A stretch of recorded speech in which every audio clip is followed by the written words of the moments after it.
All right. Hello, everyone. How you guys doing out there? Um, this is Wordier Now's quarantine storytime event every Tuesday, Wednesday, and usually Friday, just not Friday this week, but most of the time. So tonight's featured author is Phillip Vega. He's the author of Last Exit to Montauk and The Captain and the Queen. And he has a little presentation and reading and some stuff set up for us tonight. So, Philip, I'll let you kind of take it from here, and then we can chat a little bit. Absolutely. Well, thanks, Tiffany, and thanks everybody for spending some time with us this afternoon or this evening, wherever you are. To jump right on in, my name is Phil or Phillip Vega. I could be found at www.philipvega.com. And let's go ahead and get started. So today's agenda, I'll be reading excerpts from my 2020 Manhattan Book Awards winning YA fiction novel, Last Exit to Montauk, The Captain and the Queen, and also from my upcoming novel, Searching for Sarah. That's releasing in the fall, and then leaving time at the end for Q&A. So I'll go ahead and jump right on in. Here's just some insight into Last Exit to Montauk. Huffington Post said, "They say you never forget your first love, and romance recounted is one well worth remembering." So they were a fan. And some insight into Last Exit in the 1980s Long Island, an inexperienced upper middle class Hispanic high school senior falls for his uber intelligent Caucasian blonde classmate in this tragic interracial coming of age love story. Think Say Anything meets Booksmart, and Amazon currently ranks it with 4.5 out of 5 stars. So let's go ahead and right on in. Last Exit to Montauk. It was the summer between my junior and senior year of high school. Summer camp was over, and as a result, so was my day job. I still had a solid 3 weeks before school started, giving me time to enjoy the rest of my summer. It helped that Ma bought me a car, so I didn't have to rely on catching a ride. I hit the beach with friends, hung out at the mall, swam in my pool, and played tennis with my best friend, John Paul, at our local boarding school. We were day students and usually played a couple of sets before calling it a day. That morning, Ma asked me to drop off some mail at the local post office. I was low on gas, so I rode my 10-speed. After playing tennis, I hit the post office located in Hamlet. No, not Shakespeare's Hamlet, just an ordinary Hamlet. Across from the post office was a local grocery store, not one of the big chains like A&P or Publix, just a local grocer in the pre-gluten-free, non-GMO world. After dropping off the mail, I stopped in to buy something to drink. And there she was, standing in the produce section, my blonde. I can still see it today. She was checking out the peaches and nectarines, or maybe they were apples. Hell, I can't remember which fruit. All I remember is she was in the produce section smelling fruit. She picked up a piece and sniffed. If it passed her sniff test, she'd place it in her basket. If not, it went back into the pile. There was something so sophisticated and funny about it. She had honey blonde hair tied back in a perfect ponytail with a black scrunchie. Her skin was sun-kissed, perfect, and blemish-free. She wore a light blue polo shirt and khaki shorts. She was definitely pretty, but in an unassuming way. The type of girl who didn't know she was pretty or didn't walk around like she was God's gift. To me, though, she would soon become the most precious gift from God. She went to my school. We were in the same grade, so I'd seen her before. I even knew her nickname, B. She had started attending our school in the 10th grade. I just didn't realize she lived nearby. Everyone knew she was exceptionally smart or on track to be our class valedictorian, which to me translated as someone being aloof or stuck up. Boy, was I wrong. I, on the other hand, only took a couple of AP classes and was nowhere near the top of my class. We only had about 500 kids in our entire school, ranging from 7th to 12th grade. And she and I didn't really travel in the same circles. Our senior class had just over 100 kids, the most in 3 decades, compared to my children today who host their graduation ceremonies at a local football stadium. She looked up and caught me watching her smell fruit. Embarrassed, she shook her head and smiled at me. I guess I should recognize her from school, so I smiled back and I walked over to say hi. Smell anything good? Yeah, I smelled a lot of good things today, actually. I love the smell and feel of fresh fruit, don't you? I shrugged. I never really thought about it, I guess. What do you mean you never really thought about it? She motioned me to come closer as she held up an orange. Now close your eyes and tell me what you smell. The hell with the fruit. That was the first time I caught a whiff of her natural scent. She smelled like summer, sunshine, citrus. Okay, maybe the citrus scent came from the orange, but she definitely smelled like summer and sunshine. I closed my eyes and sniffed. Nice. I smell oranges and sunshine. I opened my eyes and grinned. I've never done that before. You've never smelled an orange before? She raised an eyebrow. What? No, no. Closing my eyes and smelling an orange like that before, on purpose. She furrowed her perfectly shaped blonde eyebrows. Realizing I was honest, she laughed. Normally I was self-conscious when people laughed at me, but she didn't make me feel that way. She made me feel comfortable. There we were, two teens standing in the middle of the produce section, laughing and smelling fruit. We walked around the market, chatting away while shopping like a pair of old friends. She asked me if I played a lot of tennis since I had my racket with me. I couldn't just leave it with my bike outside. I told her I played a bit with John Paul over the summer. We talked about what we'd done that summer. She was a lifeguard at the local swimming racket club. She swam and played tennis for free during off hours. Athletically toned, she stood about 5'6", maybe 115 to 120 pounds. She was in great shape and, in my eyes, was perfect from head to toe. Why hadn't I noticed you before? How is it possible that this is the first time we've ever had a conversation? That'll be $32.50, the cashier told B. Weren't you going to buy a drink? B pointed at the soda display. Oh yeah, thanks, I almost forgot. I shook my head while B chuckled. Of course, if you saw her that afternoon, you'd forget too. Okay, to be continued.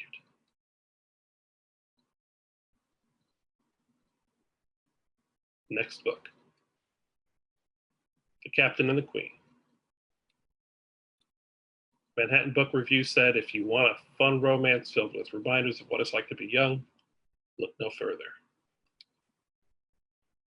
Logline. In the 1980s, Long Island, an insecure middle-class Hispanic high schooler who wants to be noticed falls for an affluent Greek tycoon's beautiful daughter in this interracial comedic coming-of-age love story. Think The Notebook meets Love Rosie. Amazon gives it 5 out of 5 stars. The Captain and the Queen. It's you! I'll kill you! Yelled the 90-something-year-old man.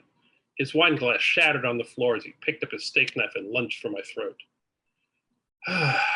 Here we go again. Why the hell did I agree to come to this wedding? Father, no! Callie yelled as she and others held him back. Oh, right. The girl. Let me go! I'll kill him! Looks like I still got it, even in my 50s. You're probably asking yourself, what the hell's going on? Well, to answer that, we need to go back a few months. Hell, who am I kidding? How about a few decades? It all started with a ping. Ping. Helen Doherty tagged you in a post on Facebook. Helen Doherty? Jesus. I've thought about her and Aaron in forever. I thought they'd retired from the dramatic arts department at my old prep school years ago. I wonder why she tagged me. I clicked on the hyperlink, and staring back at me in black and white was my 17-year-old self in all my high school senior year glory. I was on stage, dressed to the hilt as Puck from Shakespeare's comedy A Midsummer Night's Dream. God, was I ever really that young? Look at that hair. Even in black and white, it's wavy, all jet black, no beard, and not a spot of gray. The caption read, Happy Birthday, Ron Park, who was also tagged in the picture, dressed as Theseus, Duke of Athens. I remember Ron. Good guy. Hung out with that chick, Nina Ruiz. Helen posted a few photos from the play, so I thumbed through them. After all these years, I could still picture her walking around during rehearsals, taking action shots. The 7th picture in the series hit me like a thunderbolt. After all these years, seeing her standing poised and elegant, dressed as Hippolyta, queen of the Amazons, still moved me. Even in black and white, her flawless olive-colored skin and almond-shaped blue eyes glowed. And her long, wavy brown hair, man, I enjoyed running my fingers through that mane. So pretty, so breathtaking. How is it possible I can still smell her perfume after all these years? Hints of flowers and musk and lust. I can still remember seeing her for the first time. It was the first day of my senior year, class of 1987, at our boarding school on Long Island. My best friend Matt Salvatore and I were on our way to football practice when her father's shiny black Mercedes barreled past us and parked outside her dorm. And then out stepped a stunning Greek beauty. She stood there staring up at the building with a look of uncertainty that as girls milled about entering and exiting the dorm. I couldn't stop staring at her. I literally halted in my tracks, slack-jawed. Matt bumped into me. Dude, what the frig? We've got practice, he said with a twinge of annoyance in his voice. I just gestured subtly with my chin. Matt followed my eyes and then laughed to himself, shaking his head. Dude, it's never going to happen. She's way out of your league. Hell, she might even be out of my league, he chuckled. What do you mean? She's not out of my league, I said without taking my eyes off her. Matt laughed again and gave me a playful shove. Come on, let's go. As we walked towards the gym, I couldn't stop looking back at this beautiful girl. Designer suitcase in hand, she wore a navy blue overcoat over a pleated blue plaid skirt, crisp white shirt, white headband, white socks, and shiny black patent leather shoes. She looked like a prep school poster child. There was a vulnerable elegance about her. She must have felt me staring because she turned and looked right at me. She arched a shapely eyebrow and smiled. It was subtle, one of those beneath the lashes smiles, with a slight upturn in the sides of her mouth. At that moment, my heart melted. I literally gasped for air. And then a man who I assumed to be her father pulled up beside her. He followed her gaze and was not happy to see me standing at the end of it. Callista, this way, come, he barked. She frowned immediately, faced the building, and followed the man inside. Callista, I whispered with a smile. I had her first name, and a smile. That's a hell of a start. To be continued. Okay, guys, next book. Searching for Sarah. A grieving Hispanic man discovers that the love of his sister's life was a woman named Sarah, and must use any means necessary to track her down. Think Below Her Mouth meets Gone Girl. Release date fall 2020. Category romance, mystery, LGBTQ. Searching for Sarah. Good. You grabbed a flashlight and a bottle of water, Gabby said. Yeah. I gave her a quick smooch on the lips. Don't get lost. I won't. Stop worrying, I said as I headed out to blow some stink off. There are only two people on the planet who could have talked me into making this trek out to the hot Nevada desert. The first is the woman I just kissed goodbye, my wife of over 25 years, my much better half, my partner in crime, the mother of our two children, and the love of my life, Gabriella, or Gabby. The second is my sister Nina, whose ashes sit in a decorative coral blue urn on the counter of the Winnebago, which we affectionately nicknamed the Pooh. The sister who strummed on that beat-up acoustic guitar nestled on the sofa next to the stack of Carol J. Perry mystery novels. I can remember sitting at her feet in her old bedroom, like a devoted pupil reading my old Superman comic books, while she sang and strummed along to the likes of James Taylor, Joni Mitchell, and Jackson Browne. Those were the artists of our childhood, the safety net of our youth, tucked away quietly in our suburban home along the north shore of Long Island in a town called Stony Brook. And like Moses leading the Israelites, we hopped into the Pooh and trekked through the desert to celebrate Nina's life, her extraordinary life. It was what she wanted, something out of the box. And if there's one thing Nina taught me, it's always honor the last wishes of a champion, a fallen hero. She was my best friend and beloved sister. Yeah, she was all that in a bag of chips. Away from me, though, she was something else, someone else, a part of her life hidden from her younger brother, which bothered me given how close we were. All the secrets we shared, thousands of hour-long conversations, millions of text messages, dirty jokes. I bared my soul to you. My entire life I thought I knew you. I was wrong. So here I was in the desert at this burning whatchamacallit thing, surrounded by a bunch of hippie wannabes wearing close to nothing, smelling like a garbage barge in the middle of the Hudson River on a hot summer day. Excuse me, sir. A group of kids giggled as they bumped past me. No problem, I replied, thinking, it's called deodorant, people. I mean, come on. Haven't your parents taught you anything? As I listened to Crosby, Stills, Nash & Young harmonize their way through their live album, CSNY 1974, I couldn't help but stare at a bunch of half-stoned 20-somethings dancing around, posting selfies and acting like, well, 20-somethings.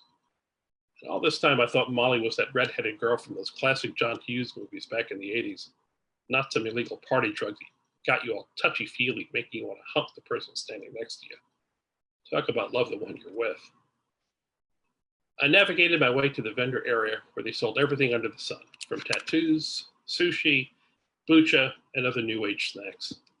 Samples available, read the sign outside one vendor tent. Samples, huh? Just like Costco. Cool. Hell, I could use a snack. The moment I stepped inside the tent, I saw a display case full of baked goods, from cookies to an assortment of brownies. On the counter were a bag of gummy bears. $20 for a stupid 3-ounce pack of gummy bears? What are they made of, gold? Would you like to try a gummy bear? Asked the girl behind the counter.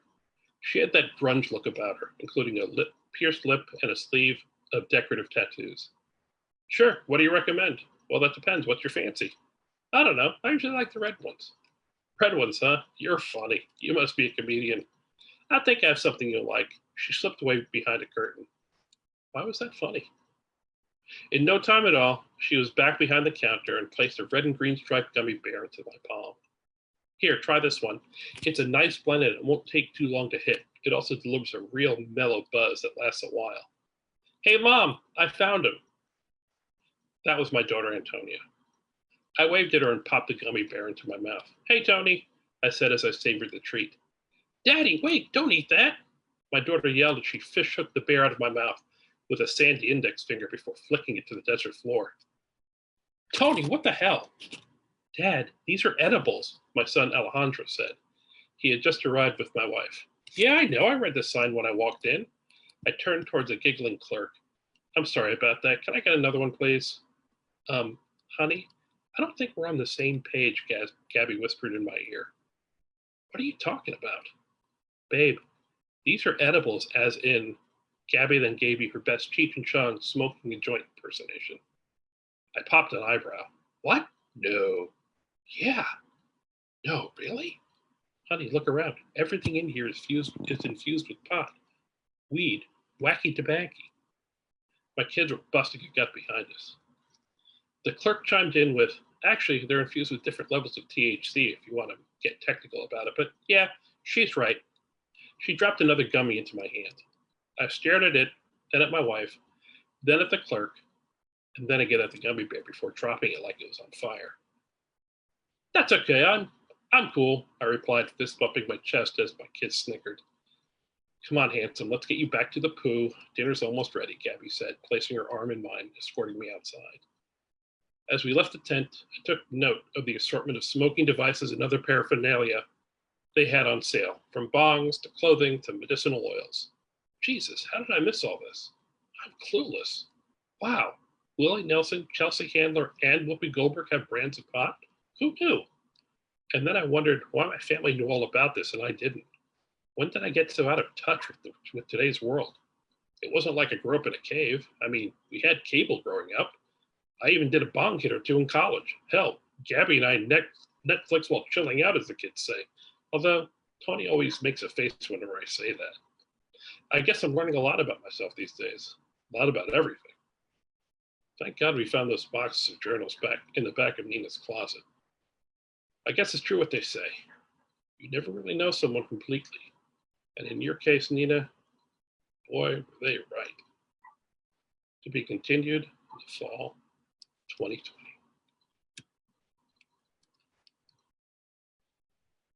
Okay. Questions? Hey, before we chat, I'm just gonna drop the link to the special offers to your titles in both chats again, just Terrific. before I get into chatting a little bit. But yeah, so this latest book, this is going to be out.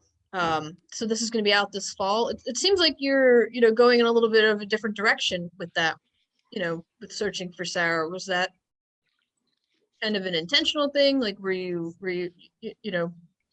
Oh, so how did that come about? Sure. So, Searching for Sarah, like the previous novels, all of my novels take place in the same universe, so to speak. Okay. If you think of the Marvel universe or the DC universe, or even Stephen King, what he does with Castle Rock, right? All of his many of his novels take place in and around Castle Rock, but there's usually standalone novels, and periodically you'll see characters intermingling between novels, and that's the same thing with Last Eggs to Montauk, The Captain and the Queen, and now Searching for Sarah. So they do take place, like I like to call it in the Stony Brook universe, or Stony Brook Chronicles, and this is just a story of one of the students from that era, from the class of '87, in this case Nina, who this is her journey. If you think about your high school senior graduating class, everybody once they leave, or even during their senior year, they have their own journey. So this is just Nina's journey and what happened to her, and this is her love story, even though it is a LGBTQ story, mystery, romance. It's still, the underlying theme is still love, as are the previous two novels. So you'll see some apparent theme in all my work. The first, again, being they all take place in the same universe. The second is there will be some sort of love component. The third is they will all have and showcase upper middle class Hispanic protagonists. And that's the case with all of my novels. In Last Eggs to Montauk, the protagonist's mother is a renowned, well-known pediatric surgeon, and that's the world he comes from. In The Captain and the Queen, the protagonist's mother is a nurse, and she's Hispanic, she's Dominican, and in the third novel, all the protagonists are white collar, upper middle class protagonists. Nina is an attorney. The protagonist, Tom, is a software salesperson, and their mother has a doctorate in Spanish literature and teaches at a local university on Long Island in Stony Brook. So those are always part of the underlying theme, and what you'll find in all my novels are, while the work is fiction, you'll see some real locations. In Last Eggs to Montauk, they go all over the North Shore of Long Island. They visit real locations like Port Jefferson, West Meadow Beach, Smith Point, and some other locations are mentioned. In The Captain and the Queen, they go into New York City, visit Tavern on the Green, go to Macy's, and do some Christmas shopping in the city. Along with some other locales on Long Island. And in Searching for Sarah, the novel takes place both in Florida, in the Tampa area, but also up on Long Island and also New York City. So those are some of the inner workings of my work. Very cool. Yeah, I know we before we started streaming and really, getting into all this, we chatted a little bit about how we're both from Long Island and how you're from the Stony Brook area. So obviously, know these areas very well. Um, you know, as far as the stories themselves, how much of those stories are maybe rooted in real experiences that you had, or stories, of other people that you knew growing Sure. up on Long Island? Well, if it really depends on who you ask. If you ask my siblings, they'll say that Last Exit to Montauk, is my life story. It's certainly an homage to my adolescence, but the story in itself is pure fiction. The captain, the queen. There are certainly homages to people I knew and situations that I became familiar with, but all of the work is just pure fiction. Um, how the ideas come to me, I have no idea. I mean, I literally, I'm working on one manuscript now that literally came to me while I was mowing the lawn, and it just, listening to music, and it just came to me. And I started texting my publisher saying, "Hey, what do you think about this idea?" And she's like, "It's terrific. Let's you need to write it down." And I jokingly said, "Well, I'm texting it to you, so it's written, so we're good." Um, so ideas just kind of come to me. Certainly, I do take homages from my life. You write what you know. I grew up. My mother was a physician.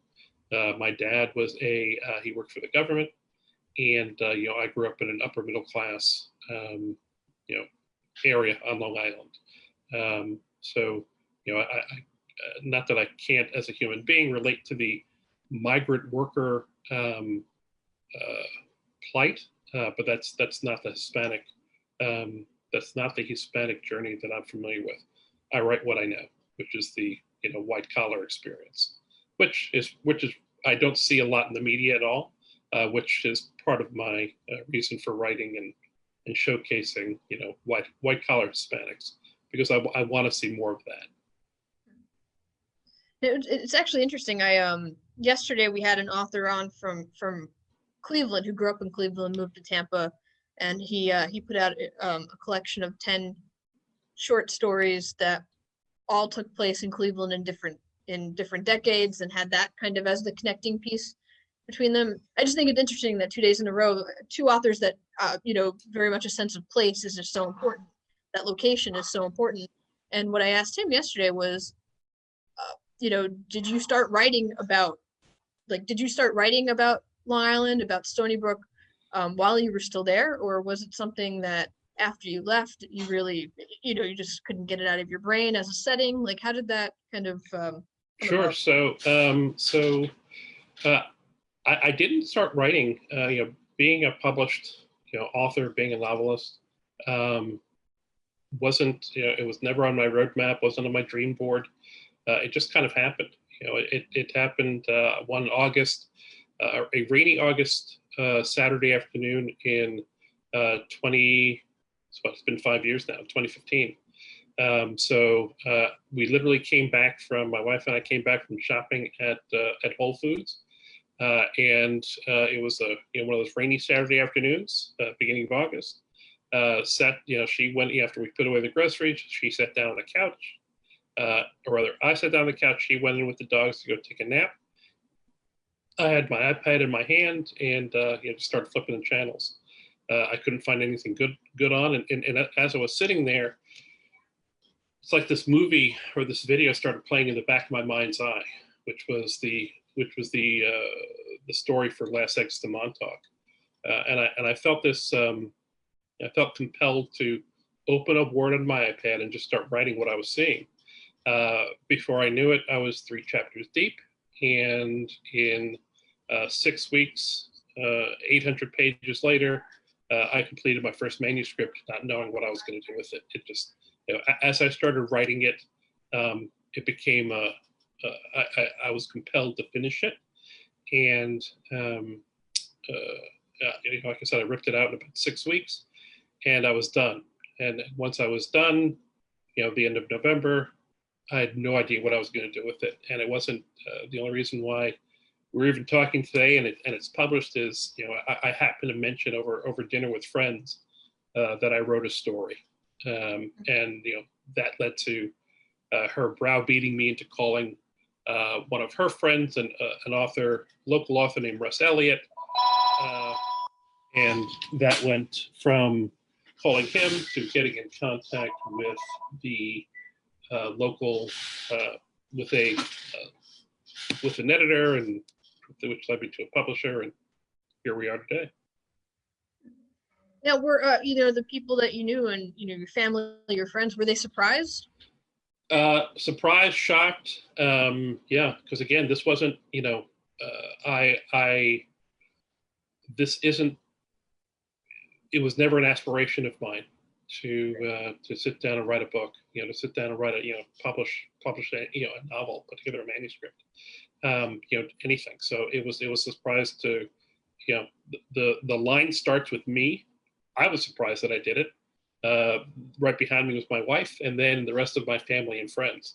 The good news is I've had tremendous support from everybody. I have just a tremendous support system. Some of whom are even on the meeting tonight, that have been supportive, not only in providing me good insight as I write my manuscripts, and they're kind enough to read them and give me some review them and say, hey, you might want to take a look at this, you might want to take a look at that. But yeah, no, it's been a surprise, but a good one.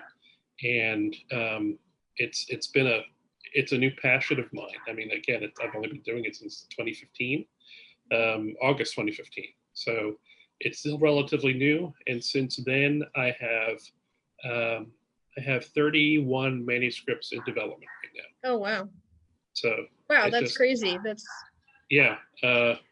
And right now I am also working on a screenplay for Last Eggs to Montauk. I was about to say, I'm sure you've seen already that, in the public, it's so consuming once you identify as a writer and you put yourself into the publishing world. So it must be like a complete lifestyle change for you. It is. I mean, I haven't, I haven't given up my day job. I sell software for a living. Okay. During the day. And similar to your character in Searching for Sarah. Yep.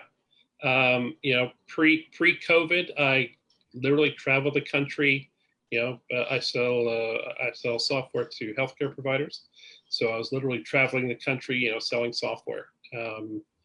Going as far west as California, as far north as New York, as far south as Miami and Texas. I'm literally all over the country. So, and that the only reason that has stopped is because of the the COVID outbreak, which impacted everybody. The good news is I'm still employed. So you said you have 31 manuscripts in some form of yeah. I've wow. It's a I will ideas come to me sometimes as I'm driving, sometimes as I'm sitting in the airport, sometimes like I mentioned earlier, mowing the lawn, and an idea will come to me. My most recent one came as I was on my way to Publix to pick up some prescriptions. So what I usually do is I'll find a parking lot, I'll pull over. If I'm traveling, if I'm driving, right, I'll pull over, open up Gmail on my phone, and just start writing. And you should get a bunch of paragraphs, and then I'll send it to myself. And then when I get to home base, whether it be here at my home or if I'm on the road somewhere, I'll start outlining that manuscript, and then save it, tuck it away, because I know I have a mental roadmap of what books I'm working on next. Post Searching for Sarah, I have three novels that I have in mind for the next releases. One And being a mystery thriller, murder mystery. One being more of a comedic tale, and then the third being another love story. are all of do you plan on having all of them moving forward take place in that same universe, that Stony Brook world? That Yeah, yeah, they do. They all do. And what I've been doing, and I'll share some of the secret sauce because I've certainly implied it. I do put Easter eggs in all of my post Last Eggs to Montauk because that's the beta child, right? That's the first one. But in all of my subsequent novels, Captain and the Queen, Church of Sarah, and then the next ones that come out, I'll have Easter eggs in there for fans of my work. So they will see, they'll see characters. There will be some scenes that may have occurred in previous novels that are either mentioned or replayed from another person's perspective, point of view in the novels. And so the good news is each of my books are standalone.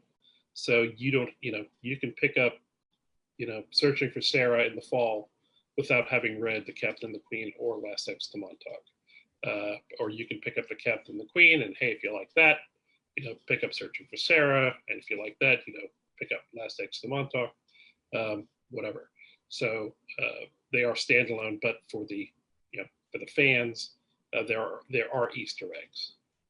And one of the things that I've done over the years as well, over the past couple of years, is I've run contests where I'll even use fans' names as character names. So which is more of a fun Easter egg for me and one of my fans than anything, right? So there'll be some characters in Searching for Sarah whose names are based on real human beings, but it's not that's not what they do for a living. But they win the contest, and I use their name as a character in the novel. now, I'm just curious. Being pretty new to the publishing world, what's maybe what's the most surprising thing that you've learned along the way that maybe you wouldn't have expected about the book industry? Well, there are. I continue to learn on a daily basis. Uh, I've had tremendous success selling software for a living. I mean, I've been selling software close to 30 years, and I've sold over $100 million worth of software in my tenure. So I've been able to apply a lot of the marketing techniques that I use in my day-to-day work to marketing my books. Having said that, I continue to learn on a daily basis different ways to get my name out there. I still have not done the secret sauce on how to get on the New York Times bestseller list, how to get in USA Today, right? I still haven't found that secret sauce, and that's something that that's a personal goal of mine. I didn't realize how difficult it was to achieve those platitudes and recognition, if you know what I mean. But that's okay. And I also didn't realize that there were so many different publishing vehicles as well. Which, the good news is I work with a great publisher, the Wordier. They're mid-sized press, and they're terrific, extremely supportive. So much so, I mean, they were able to turn around. They were able to turn around the promotion very quickly. And what's nice is here, and hopefully you can still see my desktop. This is the promo that they're offering, and then they turned it around just like that, where they put bundled pricing together. So if you want to get the paperback, they discount the paperback. If you want to get a digital copy, they discounted that. If you want to bundle both novels together, there's a special bundle price. So, you know, I've learned that there are some great people out there. Are you hoping to eventually get to the point where you're able to focus on your writing full time? God, yes. that's the goal. I mean, that's you know, I never. This was something that this passion snuck up on me. I mean, I'm a bit of an extrovert. You know, I've sung in choirs. I've been a lay leader at church. You know, I've done some extrovert things. I'm a salesperson, right? So I've presented and stuff. But you know, it wasn't so much my skin in the game as it was somebody else's skin, if you know what I mean. This is my skin in the game, and I've just become very passionate about it. Yeah, so that's you know my goal. My goal is to do this full time and to see my work either up on the big screen or some sort of streaming service. I would love to see my work translated to, you know, some sort of media platform. That's my ultimate goal. Very cool. And we have over in the Zoom chat, not a question, but Jane just said that she enjoyed the excerpts and that the characters are true to life and relatable. Thanks, Jane. Yeah, if anybody has any questions, please feel free to jump in, or if you're over on Facebook streaming, feel free to drop it over in the comments. And I'll also drop in your website for people who maybe want to connect with you beyond this event as well. Absolutely. But yeah, I really appreciate you taking the time to do this evening. Is there anything else that you'd like to share before we wrap up? Just want to say thank you to you guys. Thank you to Wordier than Thou. Thanks for giving me the opportunity to come out tonight and you know, read with you. It's something that I enjoy doing, and it's very appreciated. So thanks, Tiffany, and thanks Wordier than Thou for giving me the chance and opportunity to share my work with you and your audience. So thank you. Well, thank you so much for doing this. And you know, once we're, you know, things are a little less strict about going out, we'll have you come out to one of our in-person events, whatever. We do lots of stuff, different types of events in person as well. And this video will be over on our Facebook page too, if you wanted to share it with anybody who wasn't able to join us tonight. So that's terrific. I appreciate it, and I look forward to seeing everybody in person. That's great. Thank you. Great. Well, have a good night, and thank you, everybody, and we'll talk to you all soon. Take care. Thanks again. Bye-bye. Bye.